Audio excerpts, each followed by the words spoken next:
Hello friends, welcome to the third video in the series on external quality assessment.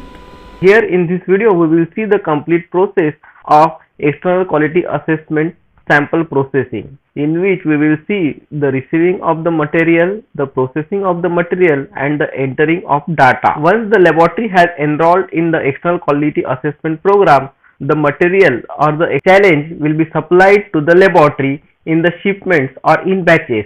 The batches may constitute of all the samples for 1 year in one batch or may be given 2 or 3 times in a year, so that 6 or 4 samples are supplied in one batch. So once these samples or once these challenges are received in the laboratory, they should be stored in an appropriate condition as per the manufacturer requirement. As we have already seen, there may be requirement of frozen temperature, room temperature or 2 to 8 degrees Celsius temperature. Testing of these equa samples should be done as per schedule, and it should not be done well in advance or beyond the date of expiry.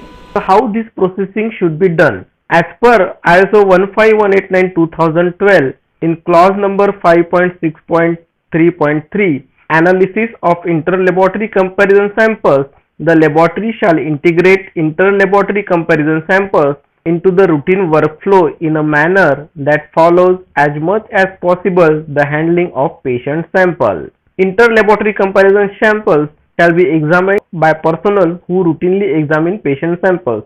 So this should be done in a blind manner. The sample should be integrated in the routine workflow and should be analyzed by any person who does the laboratory testing in a routine way. So when a inter-laboratory comparison or PT sample is to be processed, first it should be prepared. If it is a lyophilized sample, it should be reconstituted. If it is a frozen serum or if it is a liquid stable serum, it should be allowed to reach a room temperature before processing. Once the sample is reconstituted or it reaches the room temperature, it should not be stored again but should be processed immediately.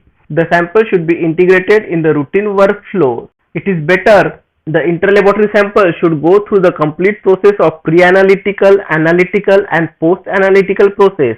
A PT sample should go through a complete process of billing, receiving and reception, and then only it should be processed in a double blind manner where the analyzer as well as the operator both should not be aware about the processing of the equa sample. Once the results are ready, it should be noted down or a report should be generated, following which the results should be entered into the equa portal or in appropriate forms and should be submitted to the equa agency. There should not be any repeat testing or any special treatment for the PT samples, and it should be processed in the routine manner.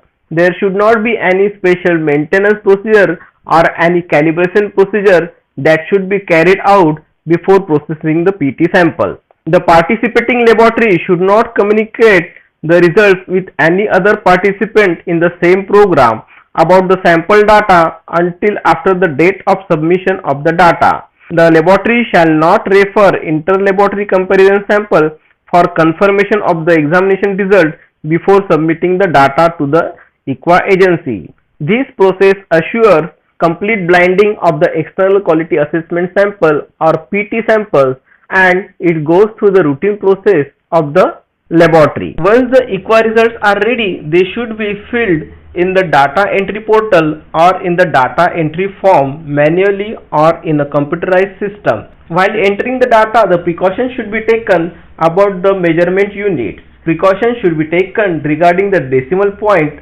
and transcribing other information from the results to the data entry portal, which can give rise to some blunder mistakes while entering the data and can hamper the equa result. The report should be submitted well before the due date and should not wait till the end of the date, because there may be sometimes there will be chances of breakdown of the server or the system, which can cause delayed reporting. The next and the last important point is the equa sample should not be stored and should be discarded once it is processed. There The stability of the equa sample may not remain if you want to process in a later stage, and which will not yield any further important significant information. For proper implementation of PT program, correct PT instruction must be followed. All paperwork to be completed accurately and result submission deadlines met. So this was all about processing of equa or PT samples in a laboratory and entering the data in the portal. Thank you, and let us see the next video next